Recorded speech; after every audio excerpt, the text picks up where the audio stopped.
Saludos, mi nombre es Edgar León y en este segundo tema hablaremos sobre la evaluación nutricional por los distintos cursos de vida. Comenzaremos hablando un poco sobre nutrición en la infancia. Durante la infancia se experimenta un crecimiento que, si bien ya no es tan rápido como es la primera infancia, que abarca desde los 0 meses hasta los 2 años, a partir del primer año empieza a disminuir considerablemente, y en contraste con la habitual triplicación del peso de nacimiento que se produce en los primeros 12 meses, pues ha de transcurrir un año más para que el peso de nacimiento se cuadriplique. La altura al nacer aumenta más o menos un 50% en el primer año, pero no se duplica hasta aproximadamente los 4 años de edad. Los incrementos son pequeños en comparación con los que se registran antes de los 2 años de edad y en la adolescencia, que son los dos picos de crecimiento más acelerado que tenemos. El peso, por su parte, aumenta una media de entre 2 a 3 kilogramos al año hasta que el niño cumple los 9 o los 10 años. La media de incrementos de altura es de aproximadamente 6 a 8 centímetros al año, nuevamente desde los 2 años hasta la pubertad. Es importante tener en consideración esto porque ahorita empezaremos a hablar sobre las generalidades y un crecimiento saludable en los niños. La composición corporal de los niños de preescolar y educación primaria se mantiene relativamente constante. La grasa tiende a disminuir gradualmente durante los primeros años de la infancia, alcanzando un mínimo entre los 4 y los 6 años de edad. Los niños entonces experimentan el llamado rebote adiposo o incremento de grasa corporal como preparación al estirón de la pubertad. Y esto es muy importante porque quizá en consulta como prestadores de servicios de salud, pues la mamá les externa preocupaciones por ver a su hijo demasiado llenito o demasiado gordo. Ahora, aquí hay que aprender a diferenciar entre una reserva adiposa normal y un niño con sobrepeso u obesidad. Para esto es necesario valorar el crecimiento que experimenta el niño durante todo el curso. Es por ello que utilizamos indicadores para la clasificación antropométrica del estado nutricional de niñas y niños. Como pueden ver en la presentación, para los niños menores de 5 años el indicador es peso para la talla, que nos ayuda a poder diagnosticar de manera temprana desnutrición aguda, talla para la edad, que nos ayuda a identificar retrasos en el crecimiento, perímetro cefálico, que está asociado más con el desarrollo psicomotor, el índice de masa corporal para la edad, que es una medida poblacional, y peso para la edad, que también lo utilizamos para comparar distintas poblaciones. Para los grupos de 5 a 17 años el indicador es talla para la edad e índice de masa corporal para la edad, que en este caso sí se utiliza de manera individual. En los niños y niñas menores de 5 años de edad, es decir, de los 0 a los 59 meses, se utilizarán los siguientes indicadores antropométricos a nivel individual. Peso para la talla, que nos ayuda a diagnosticar desnutrición aguda o riesgo de desnutrición aguda. Talla para la edad, que nos ayuda a determinar si hay retraso en el crecimiento. Perímetro cefálico para la edad, que también es una medida que nos ayuda para medir el desarrollo psicomotor del niño. Y aquí, ojo, si las niñas y niños menores de 5 años identificados con desnutrición aguda moderada o severa, es decir, abajo del puntuación Z-score -2, mediante el indicador peso para la talla, deben ser atendidos conforme a la ruta específica y el lineamiento para la atención integrada de la desnutrición aguda, de acuerdo a la resolución 5406. La talla baja para la edad, conforme al indicador talla para la edad, se presenta con mayor frecuencia en hogares con inseguridad alimentaria, bajo acceso a los servicios de salud, agua y saneamiento básico. El retraso en talla es más severo si se inicia a edades tempranas, asociado a bajo peso materno, peso y tallas bajos al nacer, prácticas inadecuadas de lactancia materna y alimentación complementaria y, claro, enfermedades infecciosas recurrentes. Por su parte, el perímetro cefálico para la edad indica el crecimiento del encéfalo y la evolución de los huesos del cráneo. Se emplea básicamente como parte de la detección de posibles alteraciones neurológicas o del desarrollo en los niños y niñas. Los perímetros, tanto pequeños como grandes, nos van a indicar un riesgo para la salud y el desarrollo. El perímetro cefálico, entonces, se debe tomar rutinariamente hasta los 3 años de edad y de este momento en adelante solo cuando el niño consulte por primera vez. Adicional a los indicadores antropométricos ya mencionados, se utilizarán el IMC para la edad y el peso para la edad. El cálculo de IMC para la edad En niños y niñas se recomienda únicamente en los análisis poblacionales para identificar riesgo de sobrepeso y el exceso de peso, es decir, sobrepeso u obesidad. A nivel individual se recomienda el uso del indicador peso para la talla, como indicador trazador tanto de déficit como para exceso de peso.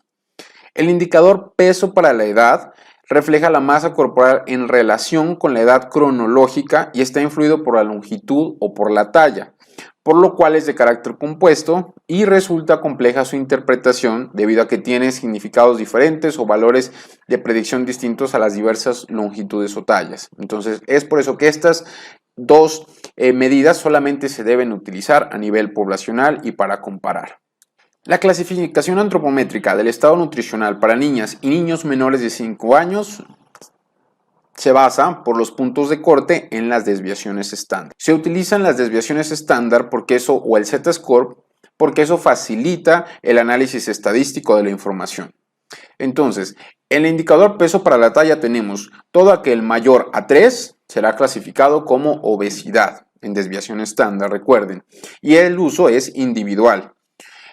Todo peso para la talla mayor a más 2 o más 3 se considera, entre más 2 a menos 3 se considera sobrepeso. Mayor a más 1 y menor a más 2 tiene riesgo de sobrepeso. Si el niño presenta un Z-score menos 1 a más 1, tiene un peso adecuado para la talla.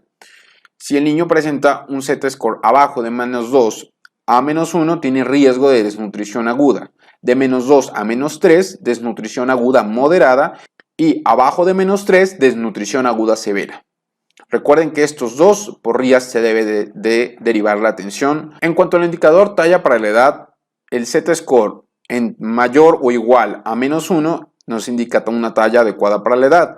El Z-score mayor o igual a menos 2 a menos de menos 1, riesgo de talla baja, y menor a menos 2, talla baja para la edad o retraso en talla. El perímetro cefálico para la edad es similar, mayor a más 2, tiene un factor de riesgo para el neurodesarrollo de menos 2 o igual a menos 2, normal. Y puntuaciones abajo a menos 2, factor de riesgo para el neurodesarrollo. Y el IMC para la edad se clasifica de manera similar, obesidad, sobrepeso y riesgo de sobrepeso. Pero recuerden, esta es solamente de uso poblacional. Algunos aspectos a considerar en el crecimiento de los niños es que después del primer año la velocidad de crecimiento disminuye y el apetito también, aspecto que seguramente va a preocupar a los padres y eso es muy común escucharlo en consulta. Los niños tienden a mostrar menos interés por la comida y más, en cambio, por el mundo que los rodea. Están descubriendo un mundo, entonces eso les llama su atención y no tanto lo que están comiendo. Es posible que desarrollen manías alimentarias que les lleven a rechazar durante un tiempo alimentos que antes les gustaban o a demandar repetidamente un mismo alimento comida tras comida. Esta conducta puede atribuirse a que el niño está aburrido de los alimentos habituales o puede ser simplemente una manera de afirmación de su recién descubierta independencia. A los padres puede preocuparles la conducta alimentaria aparentemente irracional de sus hijos. Pero recuerden, los esfuerzos por controlar la situación alimentaria son inútiles. A ningún niño se le puede forzar a comer. Este periodo está ligado al desarrollo y es pasajero, entonces en esta parte es muy importante que se den los acuerdos entre los padres con los niños. Y hay diversas estrategias que se pueden emplear.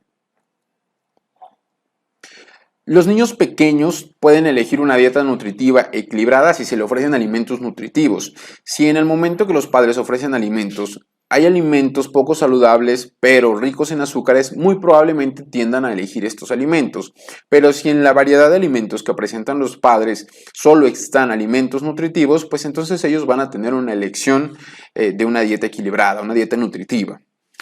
Los padres y demás adultos deben proporcionar entonces alimentos seguros, nutritivos y adecuados para su desarrollo en forma de comidas regulares y tentempiés. Y los niños deciden la cantidad que comen de esto. En esta etapa es muy importante la parte de los tentempiés o los refrigerios porque es una comida más para los niños. Entonces, estos refrigerios o tentempiés tienden a cubrir las necesidades energéticas que tiene el niño porque se considera una comida más, es decir, van a comer en pequeñas porciones pero mayor número de veces en todo el día. Recuerden que no suele dar resultado ningún control rígido ni un enfoque de absoluta libertad, ni uno ni otro. Siempre se tiene que haber una negociación entre padres con los niños. A los niños en edad preescolar con una menor capacidad estomacal y apetito variable deben ofrecérseles raciones pequeñas de comida 4 o hasta 6 veces al día. Los tentempiés entonces son tan importantes como las comidas principales a la hora de contribuir a la ingesta diaria total de los nutrientes. Esto es importante para la asesoría que puedan brindar a los padres preocupados por la alimentación de sus niños.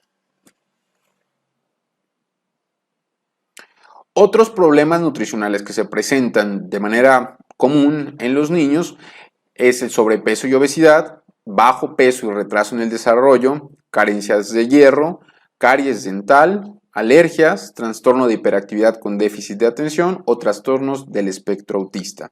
Todas estas enfermedades tienen una base nutricional, es decir, alguna carencia de minerales o vitaminas en la dieta o exceso en el caso de sobrepeso y obesidad. Ahora bien, hablaremos un poco sobre la nutrición en la etapa de la adolescencia. La etapa de la adolescencia es una etapa comprendida entre los 12 y los 21 años y se trata de un periodo en el que tiene lugar una llamativa transformación fisiológica, psicológica y cognitiva. Existe una manifestación de la búsqueda de independencia y de la sensación de autonomía. A menudo, la comida es utilizada como herramienta para ejercer dicha autonomía, es decir, los adolescentes cada vez se vuelven más independientes al momento de elegir los alimentos que van a consumir. Los adolescentes entonces pueden optar por hacerse vegetarianos para diferenciarse de sus padres, consumidores de carne o para manifestar su preocupación moral y ética en relación con el bienestar animal o el medio ambiente. La comida rápida pues es uno de los factores sociales para los adolescentes, pues esto tiende a diferenciarlos de sus padres y de generaciones mayores. Entonces está bien visto socialmente consumir comida rápida en este periodo. El desarrollo psicosocial de los adolescentes guarda relación directa con los alimentos y bebidas que eligen. En este momento el adolescente empieza a alimentarse más como por un entorno social, como por una actividad social, que propiamente por nutrirse. Los jóvenes que se encuentran en la etapa temprana o media de la adolescencia corren el riesgo de restringir su ingesta calórica como una forma de dieta porque les preocupa su imagen corporal. En este momento recuerden que el desarrollo psicosocial es muy importante y tiende a pasar a primer lugar pues la autoimagen que tiene el adolescente. Entonces es un periodo de atención, es un periodo de riesgo para conductas alimentarias inadecuadas, como puede ser precisamente la restricción exagerada de calorías en la dieta. Entonces la educación en nutrición y los métodos de asesoramiento cuentan con más posibilidades de tener éxito entre los adolescentes si se centran en el aspecto exterior, abordando cuestiones como el cuidado de piel o el cuidado del cabello. Eso es algo que les tiende a preocupar, es algo que les tiende a importar más que si les hablamos propiamente de nutrirse o de estar saludables. Los incrementos en altura pues van acompañados de incrementos de peso durante la pubertad y los adolescentes tienden a ganar entre un 40 y un 50% de su peso adulto durante la adolescencia. La mayor parte del aumento de peso coincide con el incremento de altura lineal. Sin embargo, cabe observar que los adolescentes pueden ganar más de 6 kilos una vez que ha cesado el crecimiento lineal, y esto ya puede situarlos en una situación de sobrepeso. ¿Para qué es importante? Porque el sobrepeso en la adolescencia tiende a ser sobrepeso u obesidad en la etapa adultez. En el grupo de niños, niñas y adolescentes de 5 a 17 años de edad se debe utilizar tanto a nivel individual como poblacional los indicadores índice de masa corporal para la edad y talla para la edad. La clasificación antropométrica del estado nutricional para niñas, niños y adolescentes de 5 a 17 años utiliza dos indicadores, talla para la edad e IMC para la edad. Los puntos de corte tienden a ir a los extremos, es decir, mayor o igual a -1 es una talla adecuada para la edad, pero puntajes por abajo de -2 tiende a ser una talla baja para la edad o un retraso en talla. Por su parte, los puntos de corte para el índice de masa corporal para la edad tienden a ir a -2, considerado como delgadez, y todo aquel que esté arriba de +2 es considerado obesidad. Las líneas de puntuación Z de las curvas de crecimiento están enumeradas positivamente o negativamente en +1, +2, +3 o -1, -2, -3. En general, un punto marcado que está lejos de la media a cualquier dirección, es decir, arriba o abajo, +2 o -2, puede representar un problema. Sin embargo, deben considerarse otros factores como el propio patrón o tendencia individual de crecimiento. Recuerden que esta comparación se realiza de manera individual. Si de manera individual el crecimiento está siendo constante, bueno, pues entonces está teniendo un crecimiento adecuado de acuerdo a su talla, de acuerdo a la edad. Ahora bien, hablemos de nutrición en la adultez. Para clasificar el estado nutricional de los adultos entre 18 y 64 años de edad, se establece el índice de masa corporal, la medida de la circunferencia de cintura para clasificar la obesidad abdominal y el riesgo de enfermedades cardiovasculares según el sexo. Algunos de los indicadores más utilizados pueden ser los que están viendo: índice de masa corporal, circunferencia de cintura. ¿Y cuáles son las atenciones relacionadas con la nutrición que se incluyen en la atención del adulto? De acuerdo a la Ruta Integral de la Atención para la Promoción y Mantenimiento de la Salud, este procedimiento aborda las siguientes intervenciones: valorar el estado nutricional y realizar seguimientos a los parámetros antropométricos, así como valorar las prácticas alimentarias. Esto es muy importante. Para valorar el estado nutricional se debe realizar a partir de la medición del peso, la talla, el índice de masa corporal y el perímetro de la circunferencia de la cintura. El peso, hace referencia al peso corporal medido en kilogramos. Es importante digitar su peso sin incluir decimales. Aproximar el valor siguiente si la fracción es 0.5 o mayor, o al valor previo si la fracción es menor a 0.5. Por ejemplo, si el peso es de 65,5 kilogramos, pues se debe digitar 66 kilos. Si el peso es de 73,4 kilogramos, pues se debe digitar 73. En su medición se prefiere el uso de una pesa digital, aunque una análoga pues también puede ser apropiada. Pero es importante que para realizar la medición la persona se quite el calzado y trate de quitar todos los pesos adicionales en bolsillo, como pueden ser celular, monedas, llaves o algún otro que traiga, para que la medida nos arroje realmente pues un peso real. Para la estatura, esta hace referencia a la altura medida en centímetros. Y nuevamente, si alguien mide 1.68, se debe de digitar 168 centímetros. En su medición se prefiere una cinta métrica o una regla tallímetro. Se debe realizar la medición con la persona descalza nuevamente y con los pies juntos, tocando la pared de medición con los talones. Para la toma del número de medición es importante utilizar un elemento de 90 grados, que puede ser una escuadra, justo en contacto con la parte superior de la cabeza, y mientras toma la medición la persona debe tener la mirada al frente, en plano de Frankfurt. Para el perímetro abdominal o circunferencia de la cintura se puede realizar con una cinta métrica y es una metodología bastante sencilla y eficaz para determinar presencia de obesidad abdominal. Para la medición se debe de descubrir el abdomen a nivel donde se note la estrechez natural de la cintura, que es el punto medio entre el reborde de la última costilla y la cresta ilíaca o hueso de la cadera, aproximadamente al nivel del ombligo. Respirar normal o hablar, es decir, no debe sostener la respiración el paciente, y registrar el dato al centímetro más cercano sosteniendo firme la cinta métrica sin hacer presión excesiva. Escribir la cifra en centímetros e importante, se debe registrar un número entero sin decimales. Nuevamente, si la cifra nos da 94,3, debemos registrar el 94. Si la medición nos da 105,8, se debe registrar el 106. Y lo recomendado es hacer por lo menos 2 veces este procedimiento para asegurarnos de obtener una cifra real. Para la clasificación antropométrica del estado nutricional de adultos, utilizamos el índice de masa corporal. Todo valor abajo de 18,5 kilogramos sobre metro cuadrado se considera delgadez. Entre 18,5 hasta 24,9 o menor a 25 se considera un peso normal. Mayor a 25 pero menor a 30 se considera sobrepeso, y mayor o igual a 30 se considera obesidad. La subclasificación de la obesidad es mayor o igual a 30 obesidad, de 30 a 34,9 obesidad grado 1, de 35 a 39,9 obesidad grado 2 y mayor a 40 obesidad grado 3 u obesidad mórbida.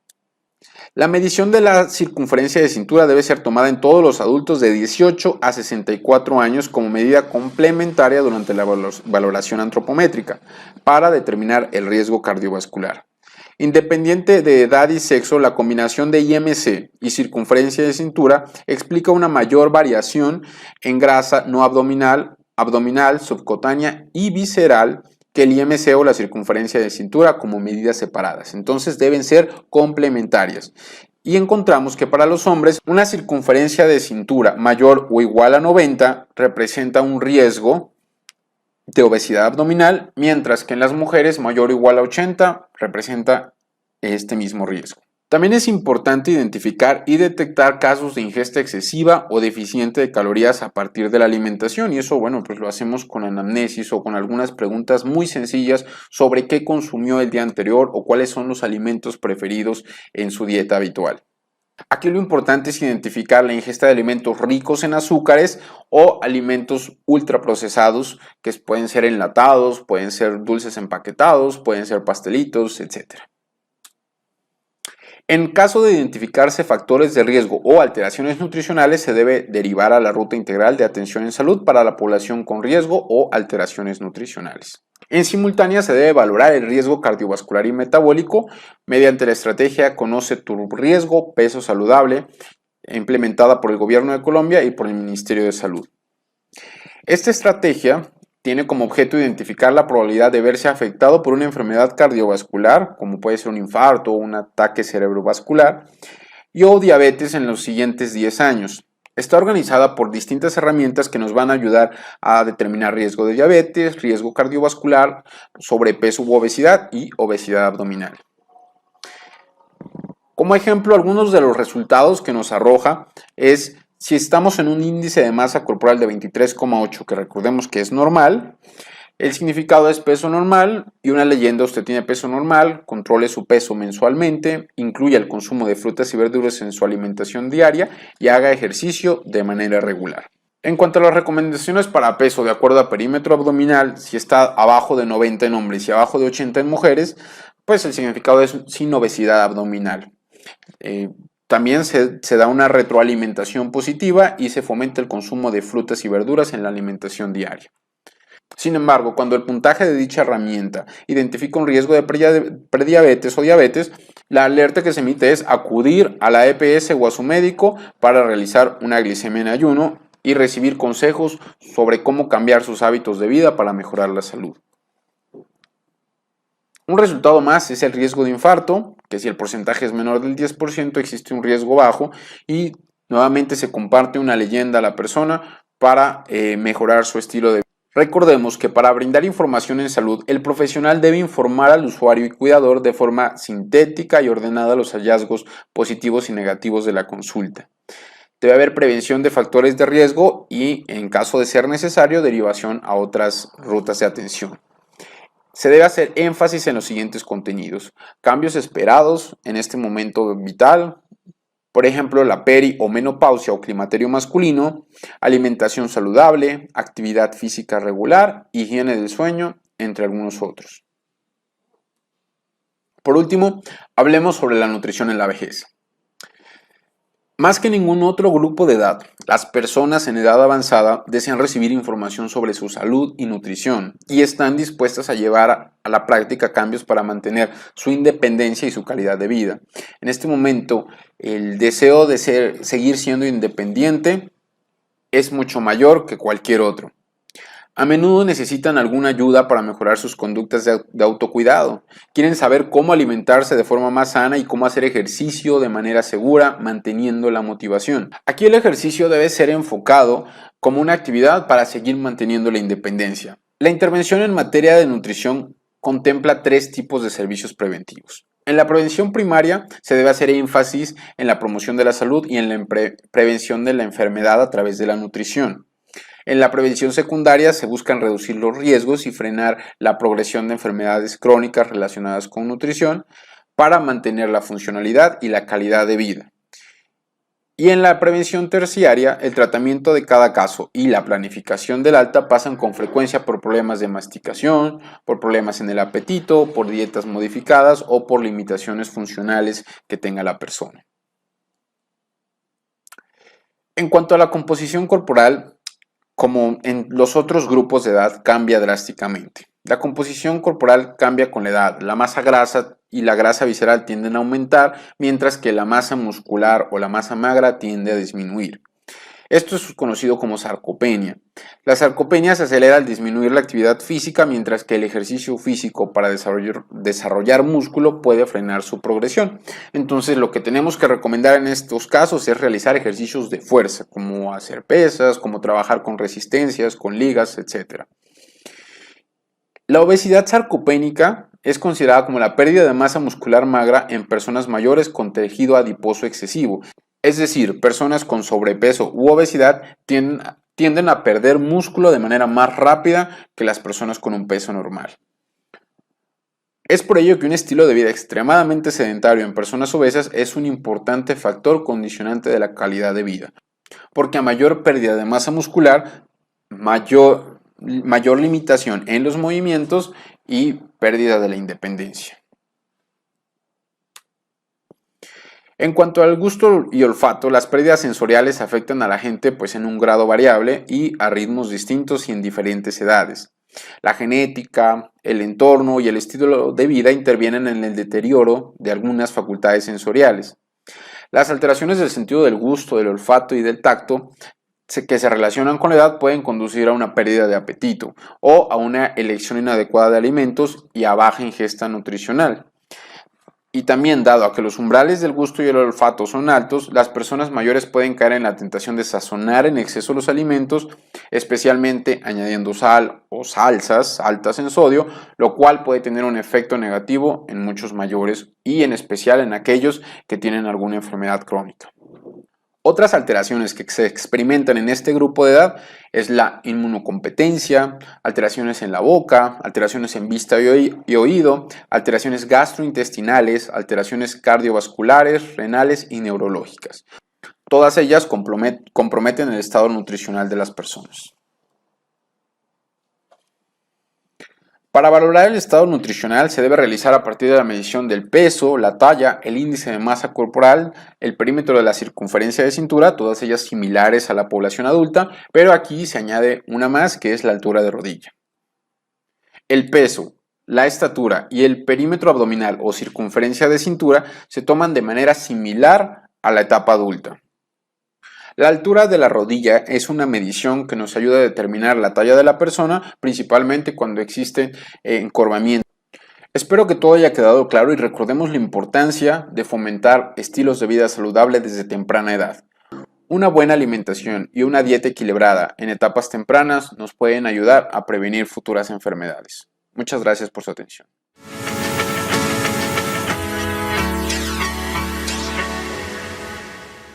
Telesalud. Salvamos vidas a través de la tecnología.